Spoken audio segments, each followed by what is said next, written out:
Good morning. ప్రభు అయిన యేసుక్రీస్తు వారి పరిశుద్ధ నామములో అందరికీ శుభాలు. ఈరోజు మన అనుదిన ఆత్మీయ ఆహారంగా సామెతల గ్రంథం నుండి 26వ అధ్యాయము 2వ వచనాన్ని ధ్యానించుకుందాం.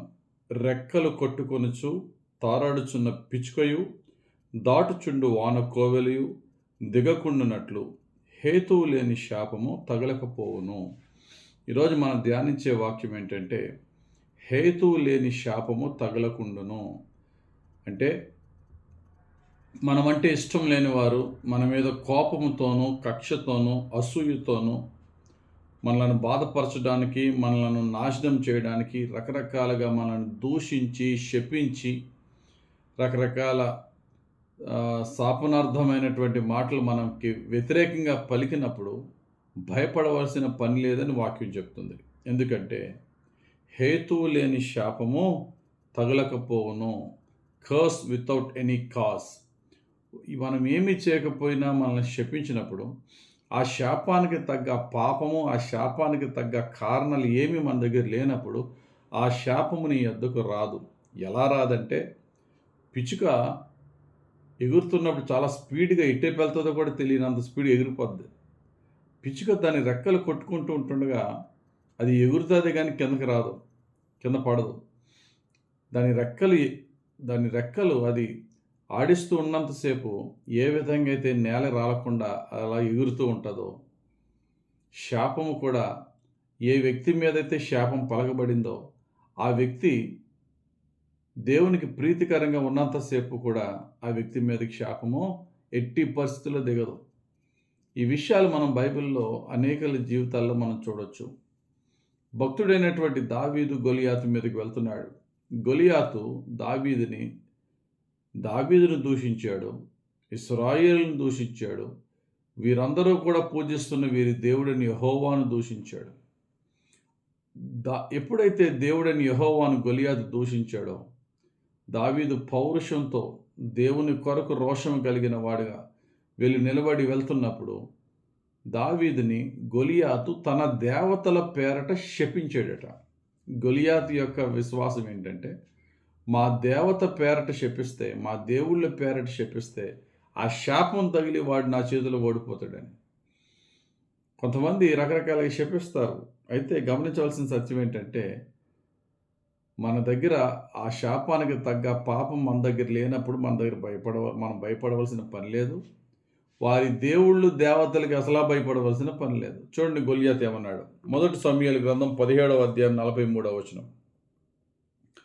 ఫిలిష్తీయుడు, కర్ర తీసుకుని నువ్వు నా మీదకి వచ్చుచున్నావే, నేను కుక్కనా అని దావీదుతో చెప్పి తన దేవతల పేరట దావీదును శపించెను.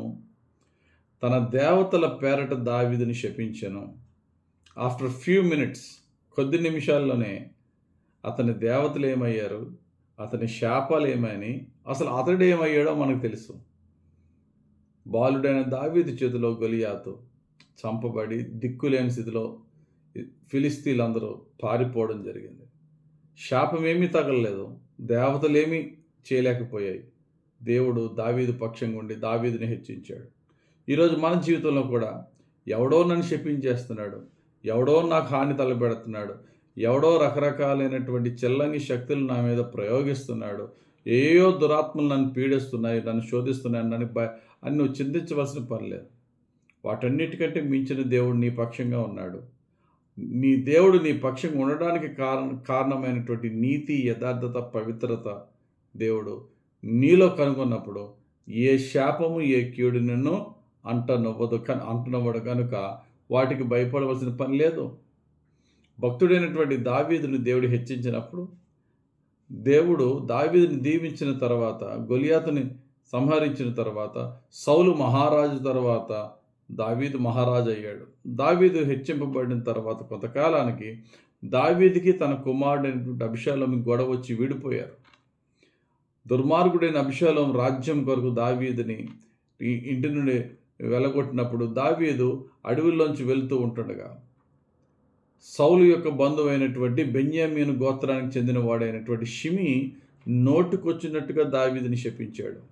నువ్వు నరహంతకుడు, సౌలు నాశనానికి కారణం నువ్వే, నీకు దేవుడు సరైనటువంటి శిక్ష విధించాడు, ఇదంతా ఇది దేవుని యొక్క శిక్షని కానీ రకరకాలుగా శపించాడట. చదవండి ఆ మాట.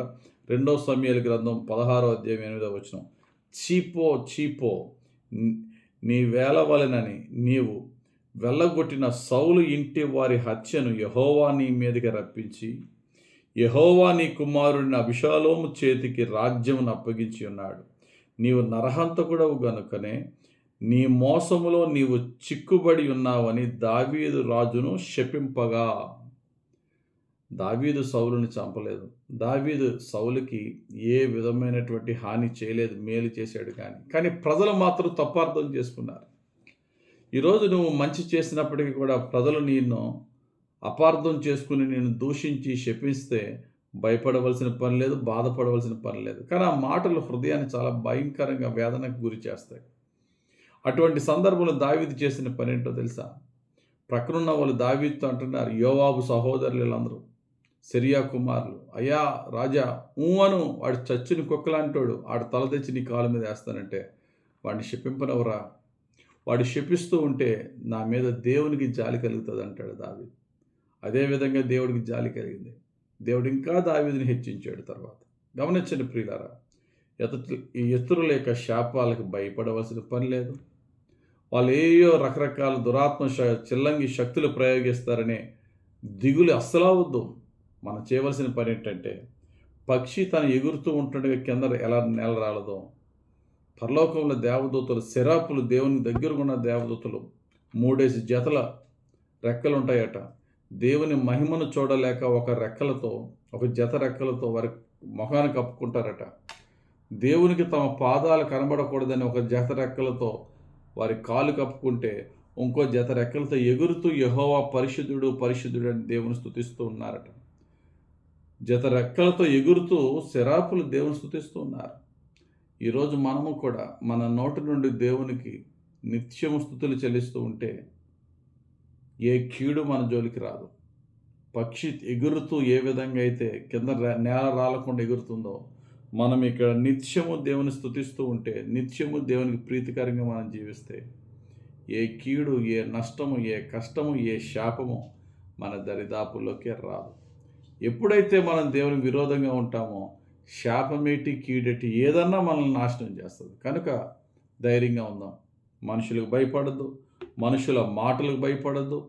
ఇంకా వారు మాటలతో మనల్ని దూషించి హింసించి బాధించినప్పుడు మనం ఓర్చుకొని సాత్వికం కలిగి ఉంటే, దావీదు చెప్పినట్టుగా వాడిని శపింపనవరా, వాడు శపిస్తూ ఉంటే నేను మౌనంగా ఉంటే నా దేవుడు నోరు తెరుస్తాడు, నా దేవునికి నా మీద జాలి కలుగుతుంది అన్నాడు. అదే జరిగింది. ఈరోజు ఎదుటోడు శపిస్తున్నాడు, దూషిస్తున్నాడు అని చెప్పి మనము తిరిగి శపించకుండా, దూషించకుండా ఎంత ఎక్కువ సహిస్తే అంత గట్టిగా, అంత బలంగా దేవుడు స్పందిస్తాడు.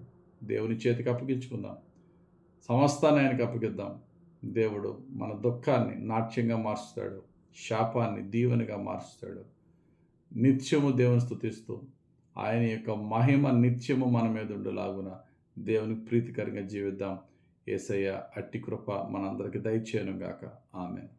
పరిశుద్ధుడా, ప్రేమ కలిగిన తండ్రి, ఈరోజు మాకు ఇచ్చిన ఈ వాక్యం బట్టి స్తోత్రాలు.